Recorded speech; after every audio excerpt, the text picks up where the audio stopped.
G'day punters, welcome to the Deep Dive, the show that's taking the best of the puntingform.com.au data and combining it with BetFair Live's wagering intel, and we'll try and piece together what happened on the weekend. But we're going to start at Doomben in race one because our man Shane Ciurleo backed a horse at $4.60. It started at $2.30 and missed a place. Shane, talk about Island Daze for us. Great intro. Island Daze. Well, look, on the data, it was the top rated horse. Had a good career figures. Obviously come up to Queensland for John Smurden, and the money's on. So it was just a matter of just forming an orderly queue at the window to collect. They formed an orderly queue in the race. It was slightly slow away, maybe third last out of the machines, and just glided across to find the fence and lead. Look, I did map it leading comfortably, but that was all things being considered, that the field would break even and it would work its way across. Like you say, it was slow away and everyone was looking left. And he made his way to the front. Look, I thought we were brown bread at the 500 because when a horse leads like that comfortably at Doomben and it's 460 into 220, you'd expect it to put a couple on them and kick off the corner, and it never really did quicken. And very plain in the run to the line. And as someone tweeted on Saturday, that it's very rare that a Smurden runner is off the map and misses a place. You also laid the original favourite at $2.20, I think. Yeah, I got matched at 2.18 actually, and 2.20. Some at 2.18 and some at 2.20 on Friday when it was $1.75, $1.80. It's SP'd 640, I think. Yeah, 650 on some of the corps too. Yeah. So look, I copped a little bit of banter on that lay. Now, it's hard to go into too much detail on Twitter when you're betting four meetings on the day and you're copping a bit of grief. It was dead set the best trade I've ever made. It's the best lay I've ever made because I did tweet this before the race. I've got the opportunity now to bet this back at $5, $6 after getting matched to lose 1,000 at the 220 mark. So, if you could make those trades every bet you have, and you can have the opportunity to let it run or chop out and have it going for free, well, would be very, very, very wealthy. Look, I think, and the data of this golden mean, I didn't influence the market and lay it out to $6. There's plenty of smarts that do that with bigger banks than us, and big syndicates. This horse got out to it's probably about its price. If you have a look at the punting form data, it was nowhere near an odds-on chance on what it's done in the past. Our man, David Van Dyke, just too good. After this weekend, I think he's increased his stats to something like 51% winning strike rate for the season. He had one odds-on pop go over yesterday at the Sunny Coast. Look, the only reason why this horse got beat is because it's owned by the same bloke that owns Alligator Blood, runs in the same colours, and you might recall the death sentence that he put on this horse when he's declared that he's got one just as good as Alligator Blood at home. Every owner that's got a good horse says we've got one just as good as at home. This one went around $1.75 into $1.40 and got rolled. So put a little bit of dent in the strike rate of DVD, but striking it above 50% for the season he was too good for me in race one. He's still flying. He's still well and truly flying. He was too good for me. All right, well, talk to us about race 3, Curls. Matty Rocks wasn't necessarily wanted at all by the market. It's jumped at $2.30 to BetFair SP after opening $1.50, $1.60 at 9 a.m. How'd you handle it? Yeah, shit house. Thanks for asking. So I did the preview, and I was like, look, we looked at all the shorties. I thought Matty Rocks is probably the pick of the shorties here. And then, I had a look at, obviously, we send out the early email, and not surprising. There's Curly's best for the day on the EDM. You know, the free tip, and he's tipped $1.40 shot. What a genius!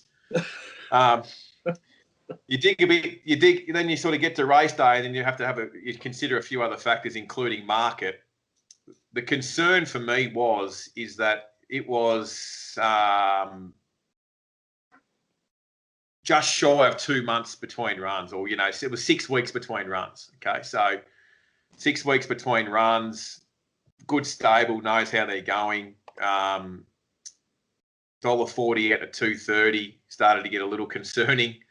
And I had an inkling that the 9 Lady Bramos, might try and take advantage of that gap between runs and that little bit of weight difference, and might just go forward and get in front of Matty Rocks and really ramp it up and make it a really strong run, make it chase. So I had something small, Lady Bramos, and then it went back, and Ryan Maloney just outrode them again, and she won, won quite well. So, so handled that race poorly. Didn't sort of go to plan.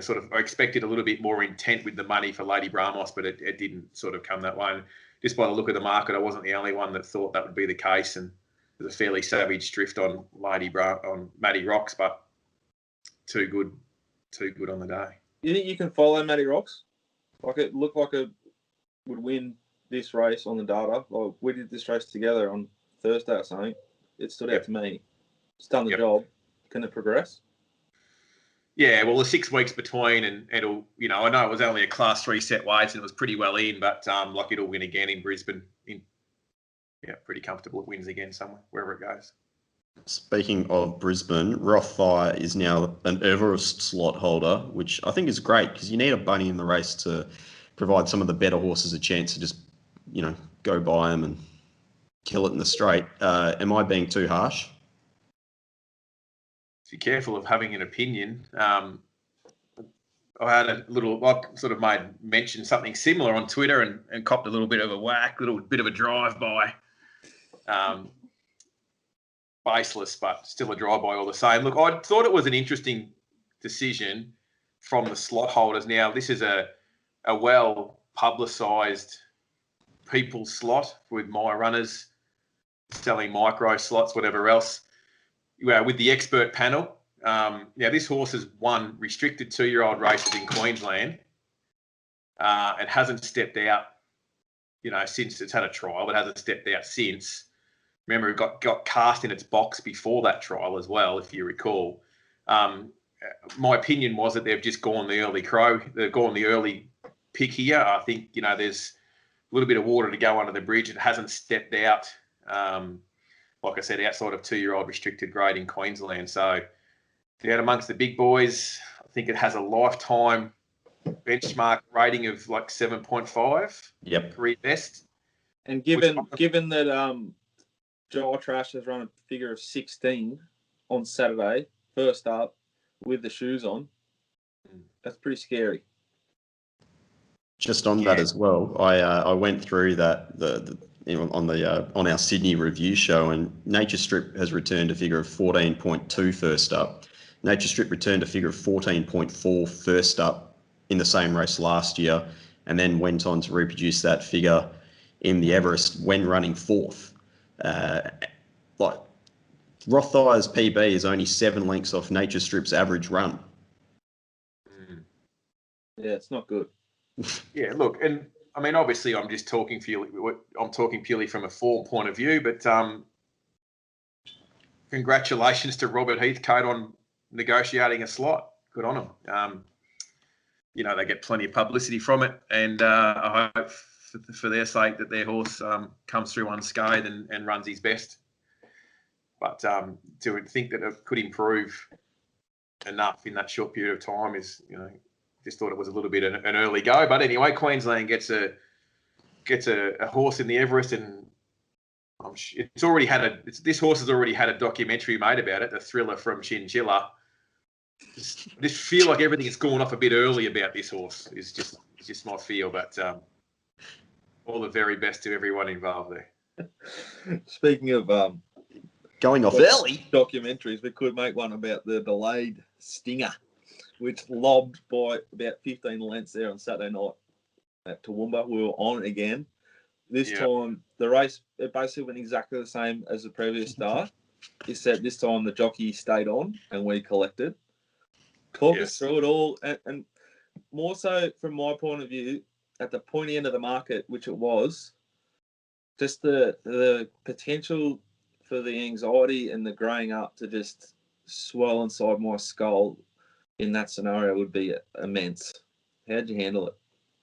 I was punch drunk by this race. I think it was the second last of the day. I'd covered 4 meetings, bet $1 billion, felt like. And basically the night's result hinged on this race. Like, I was confident the horse would win. So, I don't know, one for the weights and measures men. This horse won by 300 metres 2 weeks prior, but it carried... So it won by 80 lengths or 60 lengths, but it carried 56 kilos less than the second horse. So if you add 1 length per kilo, it still won by 14 lengths on the weights and measures. So it was a moral Saturday night. And look, Michael Murphy, I noticed his intent out of the gate for the first 40-odd, 50 metres was very aggressive. He made sure that he was up on speed.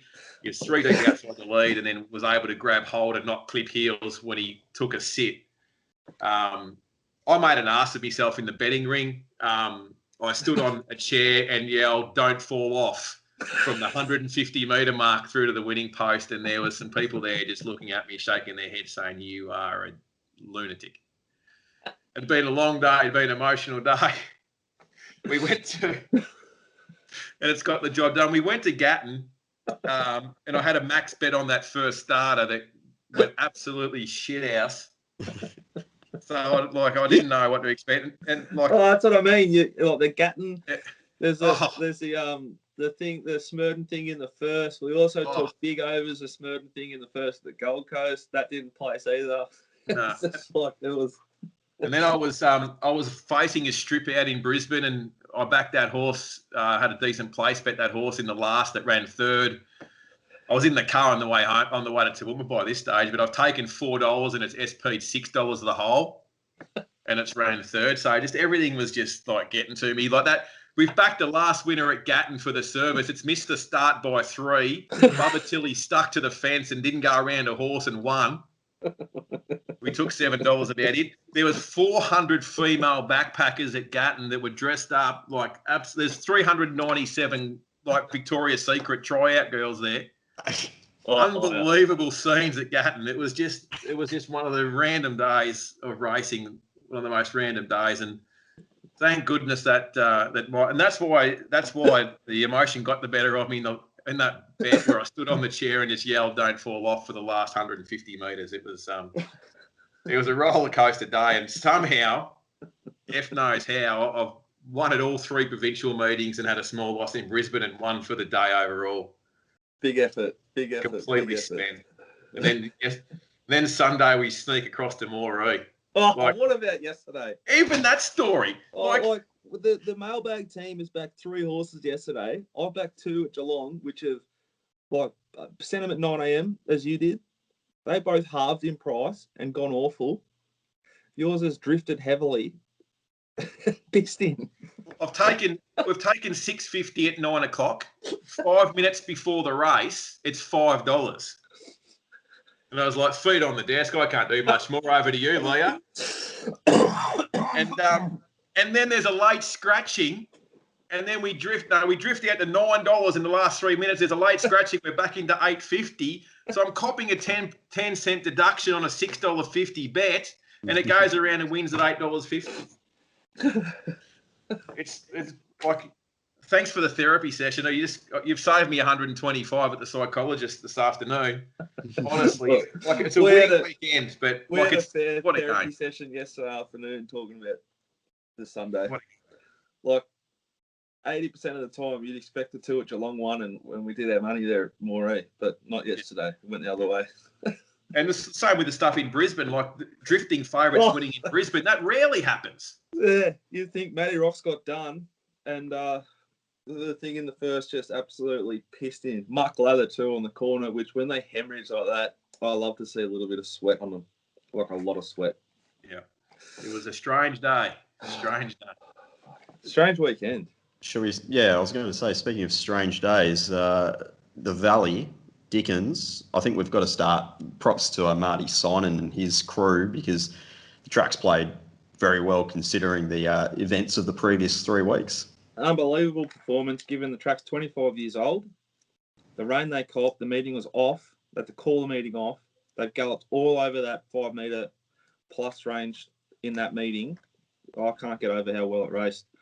And it probably made the day a bit harder because I was pretty keen and confident how it would race, and it wasn't as biased. I do think they were a little bit blessed by some of the utterly sickening and ridiculous tempos.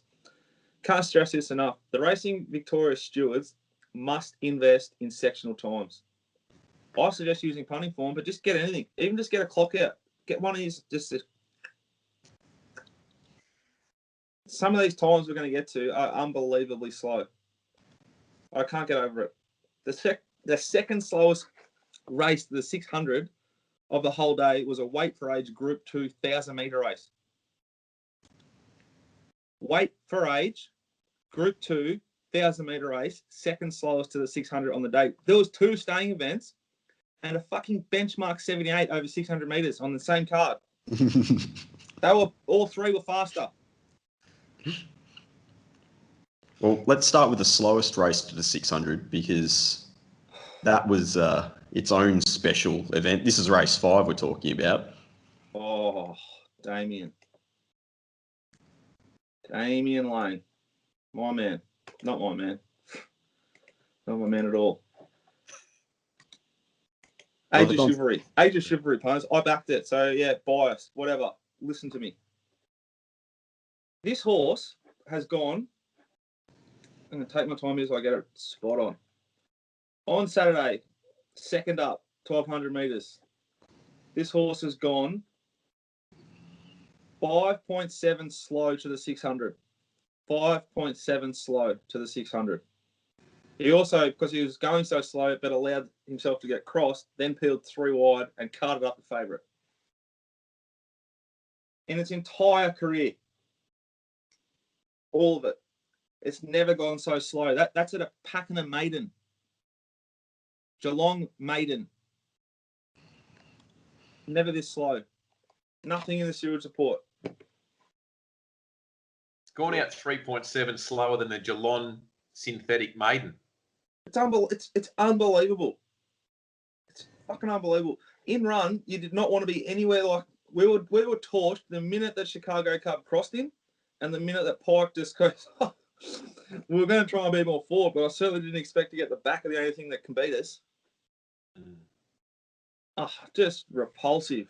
They gave him ride of the day for the ride in Humidor, which we get to later on, but I think it should sort of be a 3-2-1 over the whole day, that thing. Age of Chivalry, it's a total forgive run. Showmanship, outstanding win, but it hasn't done a lot to the clock. Well, it has over the last 200 and the last. It'd want to. Yeah, but I mean, like you can only beat what's in the race and what's presented to you. And the horse has only lost 1 race in its career so far, and unfortunately, that was big shout out to Terry Layton, who I know was in the same boat. I think we both averaged over $3 for it. Started $1.60 and ran 4th. It's hard to get your cash back with this galloper, but also shout out to the Turtle Award. What are we calling it? The Valium Award. The Valium Award. Willow here on Felicia. Mm. Wow. 5.7 below the all average to the 600 metres in a listed race. At 1,200 metres.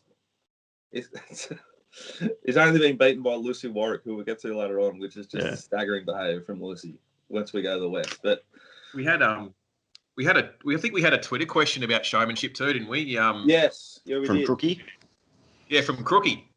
Does Showmanship need to go up in trip, or will it just keep winning? Love the line finding horse. Just question regarding what are the likely targets and the best suited trip moving later into spring, gents.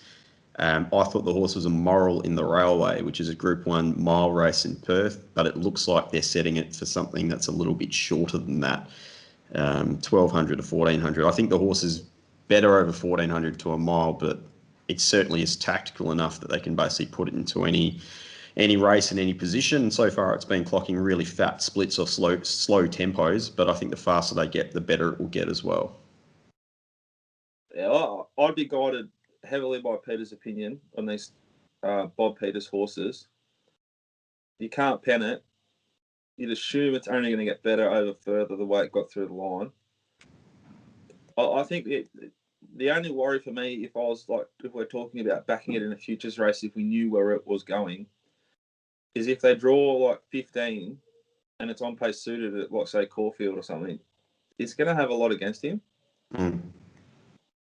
But if he gets, if it's an 8-horse race and he can just win 3 pairs back behind a favourite and just peel into the fast lane, then he's not going to it can't be beaten.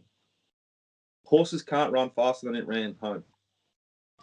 Yes, it's like you see many sub 11 furlongs at Moonee Valley. No, and just credit to Pike too. I think of the Moonee Valley corner. It's a camber, and I think of it as like a putting green, and you just want to hold your putt up on the camber, then fall off it into the straight. Basically, the complete opposite of what Michael Rodd did on the last one, Dabiyr. He kind of gave the putt a bit too much on the other side of the camber. Oh, fuck, that was awful. But yeah, to the question, I'd probably tune into RSN and ask Gareth or Peter. They're the two guys who I know who get the best information out of that camp, and wherever it goes, it's probably going to start favourite. Obviously, he's got good tactical speed. You see those couple of those Perth wins where you're sort of able to be close to the speed and, running sub past, lead times as well. So showing that tactical speed at 1,400, he's deadly anyway at that trip already, we know. And as Pistol said, can sit back off a medium tempo at 1,600 and just be as lethal late. So you could argue he's sort of added another string to his bow, really, by doing what he did on Saturday, because he's just accelerated so dynamically off a slow tempo, where we've seen him do it off a good tempo. Yeah, it's pretty bomb-proof horse, pretty bomb-proof. We'll go to race 6, which is, as you mentioned, Dickens' second slowest race to the 600, and was a Group 2,000 metre race. Bella Vella, Jamie Carr, Will Clarkin. I mean, Clarkin flies, obviously. His record in Victoria is very strong, but the race itself wasn't much of a race. I think Jamie Carr was very stiff not to get right of the day. Not for this, but her ride on Shandy. And I did thought of that in run. I almost sent it as a bet, but I just wasn't convinced with the way the market was that Zara was going to roll as far forward as he did. Her ride on Shandy was elite behaviour. Her early move kept her on the good going. Didn't get out into the shit. Outstanding ride, and she is flying. Her ride on Wednesday, although gifted it by the incompetence of the other riders at Bendigo on that last thing, something Mozzie or Mosquito. She's riding outstanding. You can have real confidence back in that. I think these horses like the Bella Vellas that have good tactical speed and she can keep them in a nice rhythm are her specialty. Was there an expectation here with Witherspoon just burning to the front and everyone was sort of waiting for it, but it was tardy away? And yep, it's missed the start. And I think doing what I do and people who are trying to figure out punting, you're entitled to lose on this race because with Witherspoon, 1,000 metres, wait for age Group 2 at the Valley, you'd anticipate this would probably be the fastest run race of the day. So I don't think we bet in the race. I can't remember. But if you backed a horse like Hands Out or Brooklyn Hustle, your decision was 100% sound because you anticipate more tempo. They go slower late and it suits the run on. That wasn't the case here. Like, the fact that Ashlaw almost won was a pretty good insight to how slow they probably went. I think Hanseatics, you can't do anything other than give it a pass mark for its performance. I thought it was pretty solid. Not given any sort of chance with the way the race was run. Bella flying. We got a good question from Tiggs about Brooklyn Hustle. It's always been a bit of a spruik horse. He thought she was entitled to do a little bit more than she did on Saturday. Is she overrated? From Tiggsy at TX Ratings. What do you think, boys? Yeah, grossly. Look, I think she's a freshie, and she's won 2 races. And she was absolutely blessed the last minute at Moonee Valley. The way the seas parted, holy shit. Yeah, and look, she's got a horrible racing pattern. When she settled closer, she failed. That's probably a bit harsh when you're talking about group and listed level races, but because she's flashy, she's a flashy little thing. She gets back and wins fresh, and people love that. It catches the eye of the flashing light punter. They love it, and she creates a bit of a profile for herself that her ability probably doesn't justify. Peter? Yeah, I mean, just further to what Curly said, you go back to have a look at its 2 wins at Moonee Valley. It's won in lane 1. The last 200, it's been in lane 1, so it's basically got that split up the inside, which is blessed, I think is probably the term you could use there, and it hasn't been able to produce it any other time. Like, it's obviously capable of producing good splits, but we saw in the only fast run race it's been in so far, which was the Blue Diamond back in 2019, it wasn't able to produce those splits on the day and finished 5th. I think the Blue Diamond run, though, you can... it's the end of first prep. She's run a 10.4 end of last prep in the Exceedance race. I think that would have been the Coolmore Stud Stakes down the Flemington Straight. I think that's where she'll do her best work. My read on the horse like Brooklyn Hustle is, like what Tiggsy's saying, you guys are saying, this horse will end up getting to a better race and being sort of 10, 15, 20 bucks. And if I think she's going to get the right tempo and suit it, I'll be keen to bet. She's got that turn of foot. Again, this is the sort of stuff where it's really, really hard not to be at the races and see them parade. She's a beautiful horse, and I just think I'd like to see her on a run-on track in a good race at big odds. Then you can spec her. But when she's going around at these short prices, she was always going to drift on Saturday, because the only time she's ever won, is the seas parted. And it didn't look like that'd be the sort of race that she got on Saturday. All right, let's jump into the fan race 8. I mean, where do we start here, really? Humidor, Chris Waller, he's a freak, isn't he? Unbelievable. Or is it just that Perth form coming through? Well, it seems to work for you when you travel back and forth, but he was awful in Perth. I made a big mistake here, though. I found this horse. I thought I sent a unit on this horse, but I wrote the wrong number.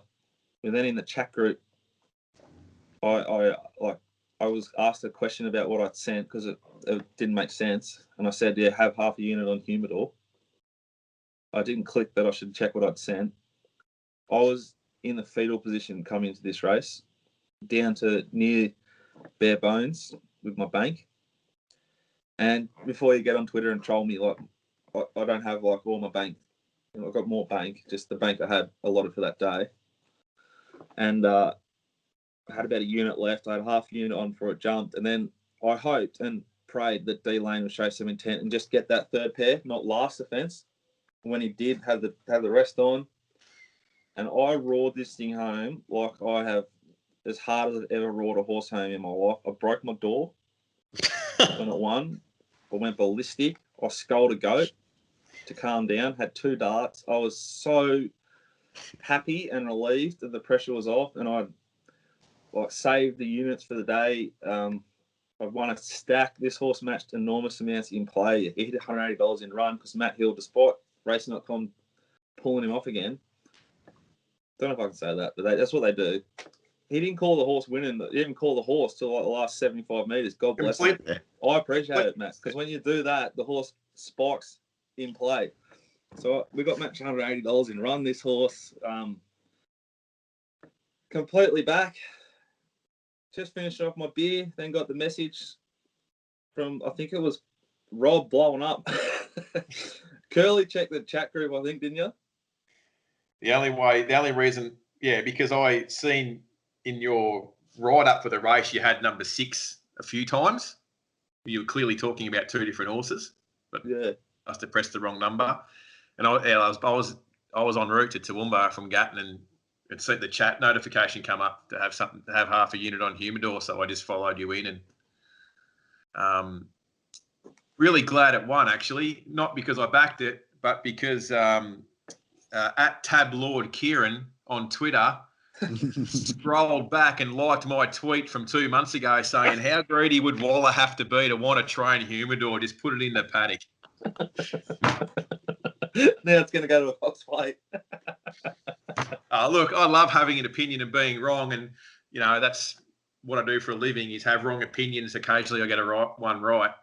So I got no qualms with saying that I called that one wrong. Huge performance, Waller. I think I agree with you. Matt Hill, the caller, Matt Hill, isn't it? Matt Hill? Yeah. Missed it. I could see it getting through, and obviously horses like Surprise Baby, etc., had to take off really early. It was the old-fashioned everyone pull out and charge from the 600 type looking race. Yeah, D-Lane looked to go with him, and then decided that I'm not going to win doing that, and just rode for luck. And the seas just parted. He was bolting. Yeah, right. And as he got this is why D-Lane, when he's D-Lane's best is very good. He's changed the whips of the left hand to accelerate while steering. It was elite riding. Absolutely elite. I found the horse. I got asked twice how I could find it. It's a Group 1 horse. And when you look in this race, I'm thinking, well, Surprise Baby, I'm not even convinced they're going to definitely win this because they get extra penalty for the Melbourne Cup. But it's the main danger. It's probably the most progressive horse in this race. Harbour Views we're not convinced of. So Coney is not a Group 1 horse, but it's going to get every possible. The rest of them, like Streets of Avalon, I don't think gets a mile. I think it sort of didn't get it again. And the last 3, they're not fucking Group 1 horses. I think it's quite an easy bet to have at that price.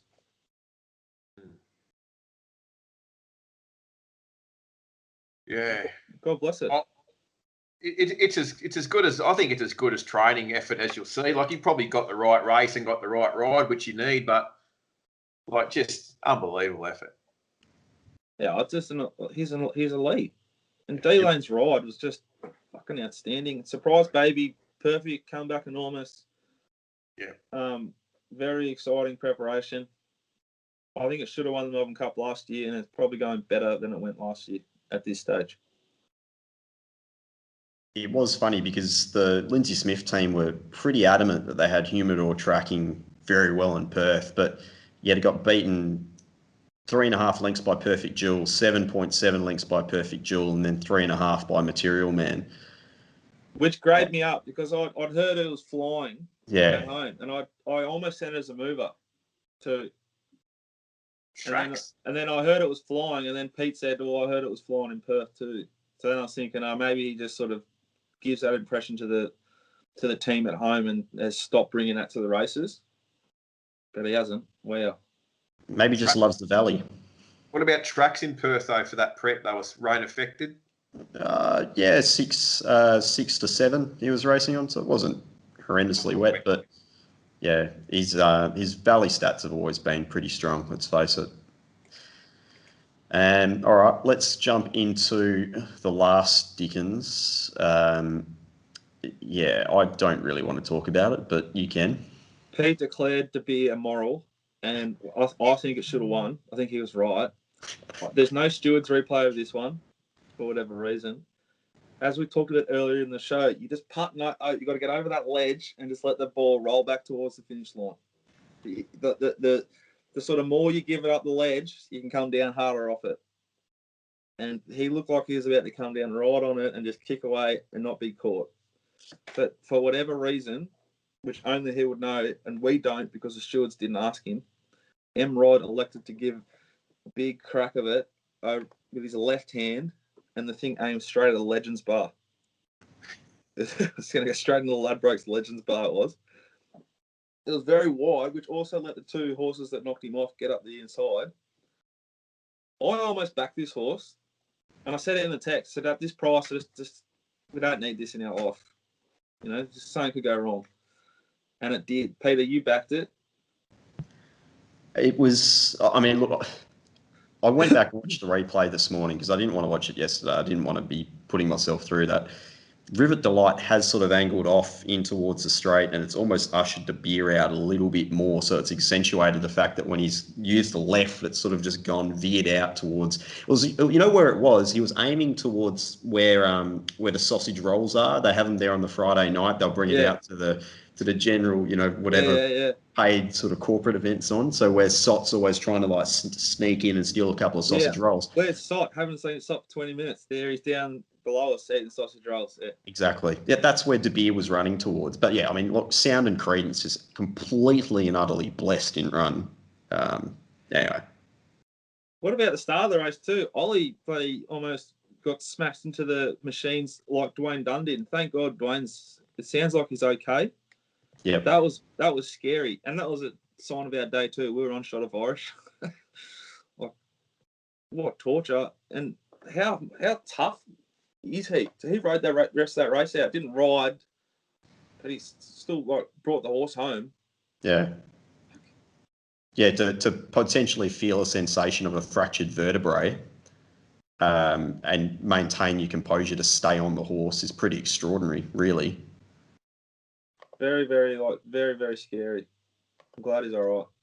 And horses out of that race that you're following, I mean, Sound, I did sort of say it was completely blessed in run, but the figures are still pretty strong over the last 600. I'd say it's gone enormous. I think it's a horse to follow out of that race. Pretty obvious. I think you can follow Hanseatic a little bit. Surprise Baby, ticks boxes. Forgive Me Age of Chivalry. Showmanship, a beast. That's probably the wrap from Moonee Valley. So just one thing, while we're talking about Victorian stuff. Good mail in, right? Don't know if this is true, but let's pretend it is. This is alleged. Don't get up us. I've heard that in the autumn, the Sydney Jockey Association was the body which led the decision, pushed for the decision for Victorian riders to not be able to come down and ride in the rich autumn carnival. Now, I believe that there's starting to be murmurs amongst the Victorian Jockey Association and the big senior dogs who control the jockeys room in Victoria to stop the Sydney riders coming down to ride in the Victorian Carnival. I don't think that they'll need to even make any noise, given that we've now been locked up for another 6 weeks, as it is. What do you boys think of that? I think with the lockdown, they can't come, can they? They love cash. Oh, they love cash. But look, I think there's a lot of there's no shortage of Melbourne jocks, right? There's no need to fly them in. You don't need Sydney jocks down there, do you? Pikey sacrificed, relocated, done the quarantine. I'd fully expect if anyone else was to visit Victoria to ride, they'd have to go through the same protocols at the very least. Yeah, so you'd expect they have to come, isolate in a hotel for 2 whole weeks, ride for a week or two, then go back and isolate for 2 whole weeks, therefore missing a month of riding. I doubt it happens, but I think if they try to, my mail is the Victorian jockeys will kick up and stop it. Just on another sort of racing issue, you watch .com and others, and there's this like relentless push for international horses to be like, oh, we'll do anything to get you out here to make the Victorian Carnival great. And look, we need these internationals to come. My view is we don't need them to come. they add nothing when they do come. They come here and take our prize money in a time when Australia, as a whole country, in Victoria, has suffered since December through vicious bushfires, and now there's COVID it's going to be almost a year. People are struggling all over the place. Why would we give hard-earned prize money that we, the punter, raise, but the industry put on? Why would the industry participants, and I'm even like not talking the punter, not look after their own in this situation? Why would we even think about bringing international horses out? Surely the money's better spent and given and just distributed amongst the locals this year. Are you saying that because of COVID, or under the guise of COVID, it's an excuse? I don't know. I feel like that the internationals have added an extra dimension to the Melbourne Spring Carnival that no other carnival in Australia has been able to benefit from. You have a sort of token gesture of international flavour in Sydney, but no one really goes there because they don't. It's just not as appealing as a Spring Carnival in Melbourne. I don't know if there's any protocol issues, but horses and trainers, horses and strappers, and that they have their own quarantine base anyway in Werribee. I don't know. I just think in the current because of COVID. Yeah, because of COVID. Rather than the Sheik winning the Melbourne Cup and a Japanese horse winning the Cox Plate and a Sheik horse winning, or like another big international winning the Caulfield Cup, if Paul Prushka can win the Melbourne Cup, the money that goes to like that strapper, all the connections that gets spent all through Victoria, like racing can make a tangible difference to the state. Yeah, I don't mind the argument. We saw a domestic. Do we call them domestic winners? A local winner last year. That was great theatre.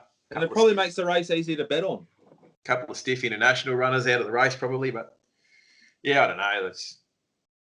I suppose because of, like you say, with COVID, it'd probably be easier to just wipe your hands of the internationals for this year, for sure. Well, like I can't even go to the races. I'm not allowed to go to the races. But some international trainer can just rock in, quarantine, and go. Not sweet. Peter? Oh, you're just giving me anxiety thinking about how much of a no-bet race it'll be if half the field's internationals. We can't be on course to actually inspect them. Well, that's fair. I reckon we back that Australian bloodstock horse at one Cox Plate day. Chief Ironside. Only because I loved how it paraded. Otherwise, Yep. If you're sitting at home, you wouldn't have found it. No way. Oh, it was like horse 12 too, so .com wouldn't have shown it. Oh. All right. Speed Police time. Turtle Award. Yeah. Well, the Valium Award, thanks to Kiozzy. Willow's won it in Victoria on Felicia in race 5, 4.7 below, listed race, over 1,200 metres. Unbelievable behaviour. And also a net from everyone behind him. Robbie Fraud up there on Lunar Light in race 3. Curls, 2.6 below the all average. Josh Parr, 0.5 below in Sydney in race 5 on Fun Fact. So they've gone good tempos all day there in Sydney. Good racing. And then we had West.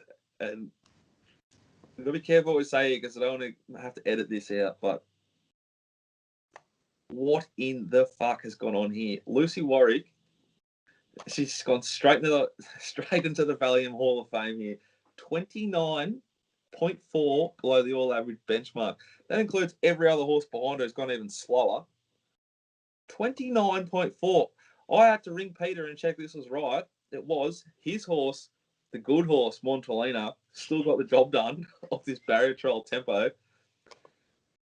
Talk on that, Peter, and then take us through quickly Belmont. Look, I mean, there was 2 races on the card over the staying trip. One was over 2,000, one was over 2,200. The race that you're talking about there, where Noirdaroo was leading, as you said, 29.4 lengths slow to the 600. the 2200, the 2000 meter race in the last, they went 4.7 fast. So that's only a difference of 34.1 lengths in speed to the 600. It's just absurd to think. And you could kind of tell during the race, I was watching the race and, Montalina, obviously self-interest. I texted during the run. Yeah, you had enough time to. I had enough time to actually call you back. I was on the phone. I was getting a pizza from downstairs. I brought that back upstairs. They're still at the 300 meter mark. They've barely done anything. And you could sort of tell she's like pretty keen, but at least she's not as if this was her last preparation, she would have been all over the shop and completely gone. And in run though, early on when they were going so slow, we were on the fence. Yeah. Oh, it was bad, but he got out of there. Look, unfortunately, she's fell victim to the Belmont trench at the 150, so she skipped over that, misstrode, and she's still managed to record the fastest last 200, fastest last 400, second fastest last 600 on the card, despite running 2,200 metres. So that probably tells you about how quick they were going up front. Shy's now's in race, but you love it as an owner. The Belmont Trench. Talk to me about the Belmont Trench. We'll get stuck into the Belmont Trench at a later date. I'm just going through a little bit of data as we speak, so that will be something to look forward to on the deep dive. We might even try and deep dive and offer to send across some shovels because we can't do it personally. I would fly across and try and dig it up, but I'm not allowed back into the state. Might be an angle to get back in. Essential work. Mark McGowan, if you're listening. Yeah. Belmont card was frustrating early. We had a big bet on Dom to shoot, which no intent shown at all in the run. And it was the only time this prep you're going to get a price on this galloper. Settled last. It's recorded big splits running home, strong through the line, but the market drift told you late. It was 390 up to 480. The favourite Eliminate has pulled up with an elevated heart rate, gone for a spell, but bet correctly around it. But Dom to shoot is clearly the horse to follow out of the meeting. He'll probably jump $2.20 and piss in next start. Outside of that, just Bless Lactar Romilly's cotton socks for denim pack. Just put the horse in the sweet spot. Got the job done for us at $27 and small win for the day. It was just another meeting at Belmont. I think I speak for a lot of punters when we say usually this time of year you start to get a bit toey and you go, I just can't wait to get back to Ascot. You see like headquarters, the good races, everyone gets dressed up. It's a lovely course. This year more than ever, it's like, can we just get back to headquarters already? It's no good at the moment. But we're winning. That's the main thing. We'll go to Betfair's best bets of the weekend. The biggest bet races, free and in play. At Belmont, it was race 6, which was Money Matters in the Jolly Beggar, 338,000. Again, very low holds there at Belmont on the weekend. Doomben Race 7, get your grey on the event that it won, 511,000. Morfettville Race 8, Peloton, won that event, 356,000. The Valley, race 5, no surprise. It was the race of Showmanship, 974,000. And then Randwick, race 4, the Concord. Again, no surprise because it was the race with Nature Strip, but 835,000 match there. G-Tra was $6.60 Betfair SP, 510 best tote. Wow. Yeah. So even with commission, the horrendously large amount of commission that you get charged for betting in New South Wales, it is still at your advantage to be betting on the fair. Pre-play, some very interesting figures. I mean, they were all basically at Moonee Valley, except for Nature Strip, which makes sense. Nature Strip was the most bet horse pre-play with $735,000. You often get that with those short quotes. But then you've got How Romantic, Age of Chivalry. Showmanship was second on the day. Max price of $2.92, minimum price of $2.03, SP of $2.43. Competitive angles there. Change of tack. See, I don't think the market knew. Like, I was watching so closely the Age of Chivalry market, and it was like, I reckon it was 350 or 345, just top ahead, right at the death, and it just went into like 340. So, yep. The way it was written and how slow they went, often they would have gone to hit $4.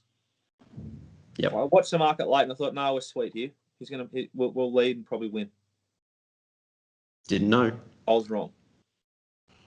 For horses in play, bronze medal goes to Showmanship. There was 54,583 matched on him.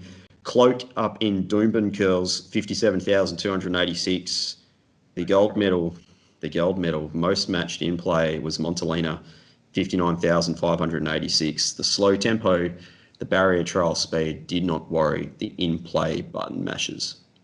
I didn't lay this time. Thank God. I was surprised to hear that Toowoomba Race 7 didn't make the in-play. The $1.40 favourite in an 1,850-metre maiden that had 20 starts for 2 placings and goes around at $1.40. The two young female apprentices eyeballed each other for the first 1,600, and that was about 10 lengths to the third horse. They couldn't lift their legs in the last long. It would have been a great one for in-play layers there, just smashing the pink button on the favourite. Get it, bruh. It was a sight to behold.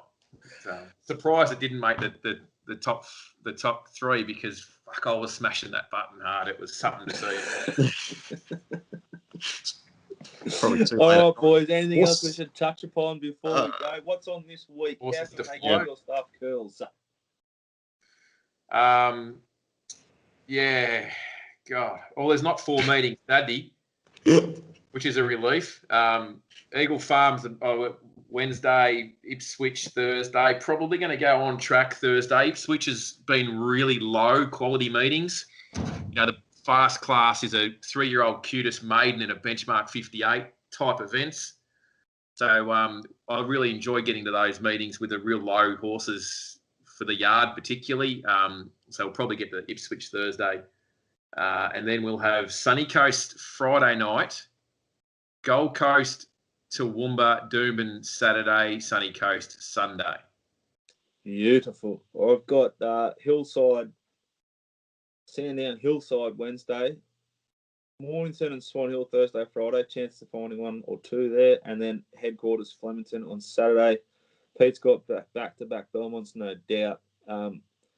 Thanks for listening, and I'm just hoping, wishing Dwayne Dunn a speedy recovery.